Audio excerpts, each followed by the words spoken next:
The next app we're going to look at is Quizlet. Some of you probably know a little bit about Quizlet. Some of you might not.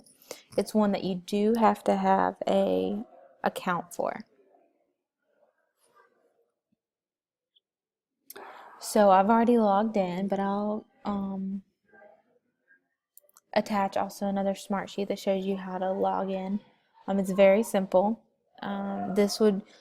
The app is going to look different than the web page. I'm going to show you the app. So you probably want to create your study set first. So as you can see, I've created vocabulary that's already in here. So let's look at vocabulary week 1. So I create by using the word and the definition.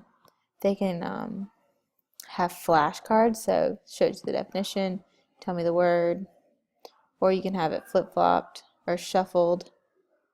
You can go up to settings, you can change which one you want to show, things like that. In Learn, they have to write the answer down correctly. Once again, you can change, do you want the definition or the term?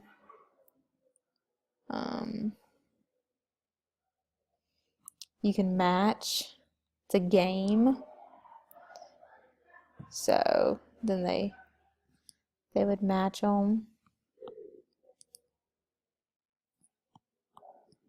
The game, see how fast you can do it. Now this is what the app looks like, and on the app what they can do is, if since all these are created by me, it's really hard, but if there was one that wasn't created by me, I could save it into a folder and then I would be able to access them offline. So I'm going to go and see if I can go to the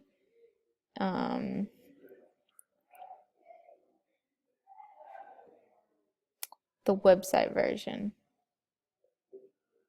I'm going to log in.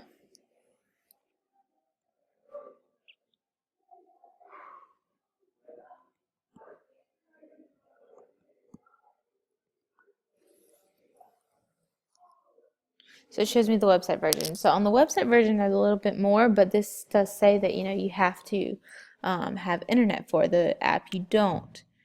So if I went into this, it would give me some more games. There's one where it tests me on spelling. I can manipulate a test. Do I want it written, multiple choice, true, false, matching? I can have all 3, or I can have all 4. I can have, different ways, both. Do I want the test to be on just 4 that I'm really struggling, or on all 7? There's that, and there's also that scatter game is still on here. I can edit, I can view the class progress. So actually no, that's the educator tool that we don't have.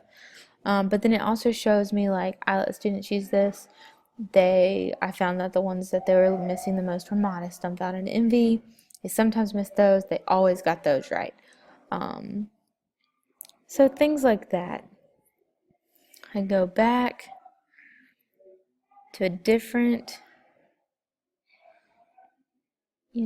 Let's see. Let's go back to my home page. All of my terms. I can create my class, so I could create English Core 1, and those are all their words. English Core 2, English Core 3. Create folders so that you can save. So if I create a folder and write Fall 2014 and put all the ones I created in the Fall of 2014 in there to save them so that I can use them year after year and I don't actually have to go in and create new study sets every year. And I use this obviously just for vocabulary, but it can be used for science facts. It can be used for history facts. It can even be used for memorizing equations or names or mathematical terms.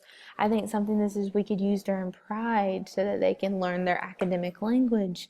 And then we can do more than one word a day. And they would have these study sheets the whole year. So, when it comes to EOG time, during those Pride times in the morning, we can do, test yourself on all 100 words that we learned this year. It's just a different way to keep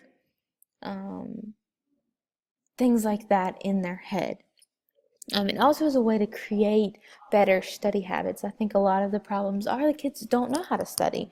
And we can tell them, but studying is never fun. And this is a way that kind of makes it a little more interesting. I mean, it's still studying, but it's a little more interesting when you're studying words online, when you can play games, when you can take tests, when you can, have it read out loud, um, things like that. So I hope everyone can find this tool useful. And this is the website version. Obviously, that version looks differently. Um, it doesn't have as much, but it is the one that can be used offline, where the other can only be used when it's online.